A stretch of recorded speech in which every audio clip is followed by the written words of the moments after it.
Hello friends, स्वागत है आपका हमारे इस चैनल मनोरंजक स्टोरी पर।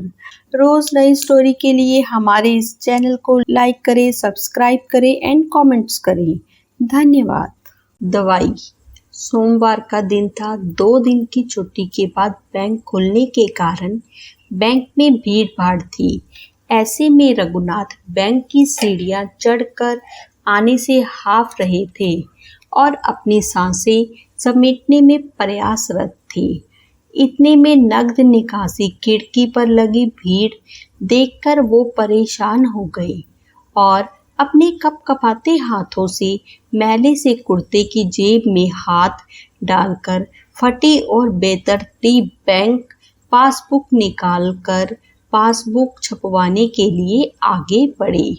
उस काउंटर पर कोई नहीं दिखा तो वो परेशान हो बराबर वाले काउंटर पर बैठी महिला को पासबुक दिखाते हुए खाते में मौजूद रुपयों के लिए पूछने लगे।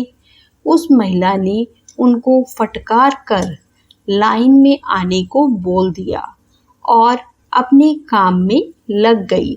रघुनाथ जल्दी से लाइन में लगे और अपनी बारी का इंतजार करने लगे। अपनी बारी आते ही उन्होंने फटी हुई पासबुक काउंटर पर बैठी महिला को दे दी और उनकी तरफ आशा भरी निगाहों से देखने लगे। बैंक कर्मी ने नाक मुंह सिकुड़ते हुए रघुनाथ को देखा और बताया कि खाते में सिर्फ 150 रुपए ही शेष हैं। रघुनाथ ये सुनकर एकदम दुखी हो गए और मन ही मन बुदबुदाए, शामू ने पैसे नहीं भिजवाए अभी तक।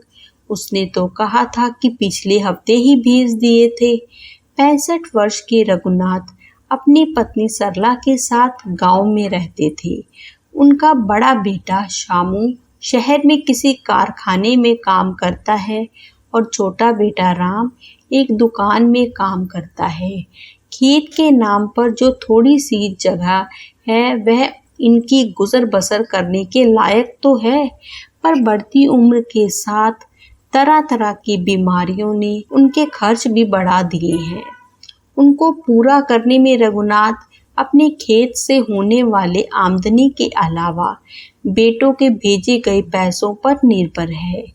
बेटे यूं तो समय समय पर पैसे भेजते रहते हैं, पर इस बार सरला का पैर फिसलकर गिर जाने से अस्पताल और दवाइयों का खर्चा कुछ ज्यादा ही हो गया था। दोनों बेटों की शादी कर वो अपनी चिंताओं से मुक्त महसूस करते थे, पर समय के साथ बढ़ते परिवार और उनकी बढ़ती जिम्मेदारियों ने उनके बेटों को शहर जाने को मजबूर कर दिया था। रघुनाथ जी के दोनों बेटे तो यूं तो अपने माता पिता की खूब सेवा करना चाहते थे और उनको खुश भी रखना चाहते थे, पर आर्थिक हालात ठीक ना होने के कारण दोनों परेशानियों में समय निकाल रहे थे। और पिछले हफ्ते ही शामू ने भी अपने पिता के बिना कहे ही पैसे भिजवा दिए थे, परंतु वे किसी तकनीकी के कारण रघुनाथ के खाते में नहीं आ सके थे और शामू ने वापस ध्यान नहीं दिया। रघुनाथ को भी अपने बेटों से पैसे के लिए कहना अच्छा नहीं लगता था। वो जानते थे कि शहर का रहन सहन और परिवार का पालन पोषण करना इस महंगाई के दौर में आसान नहीं है। वो परेशान हो गए थे। ऐसी तकलीफ में जीते जीते और परेशानियां थी कि कम होने का नाम ही नहीं ले रही थी। आप रघुनाथ परेशान खड़े सोच रहे थे कि कैसे सरला की दवाई का इंतजाम किया जाए। वृद्ध भले थे पर पुरुष थे, वो रुआसे होकर भी रो नहीं सकते थे। रघुनाथ ने एक लंबी सांस ली और कुछ सोचकर वहां पास में खड़े एक युवक को अपने लिए पैसे निकलवाने वाली पर्ची भरने को कहा।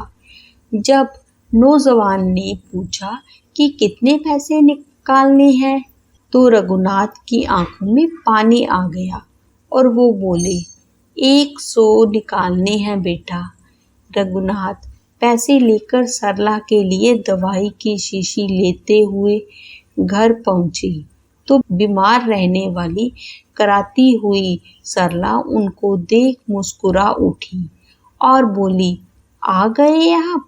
रघुनाथ का हृदय सरला की आंखों में चमक देखकर द्रवित हो उठा, पर उन्होंने खुद को संभालते हुए मुस्कुरा कर कहा, हाँ, और दवाई भी ले आया हूँ, अब ठीक हो जाएगी तू। इतना कहकर रघुनाथ ने घड़े में से पानी निकाल कर पिया और एक कटोरी में पानी लेकर उसमें दवा डालते हुए सरला को देते हुए बोले, ये ले, अब ठीक हो जाएगी तू, पी ले इसे। सरला ने दवाई पी और रघुनाथ ने उसको आराम से लिटा दिया। जब रघुनाथ को लगा कि सरला की पलकें अब भारी होने लगी हैं, रघुनाथ ने भी वही दवा पी और वहीं लेट गए और सो गए दोनों हमेशा के लिए चिर निद्रा में, अपने सभी दुख, चिंताओं और परेशानियों से दूर। धन्यवाद।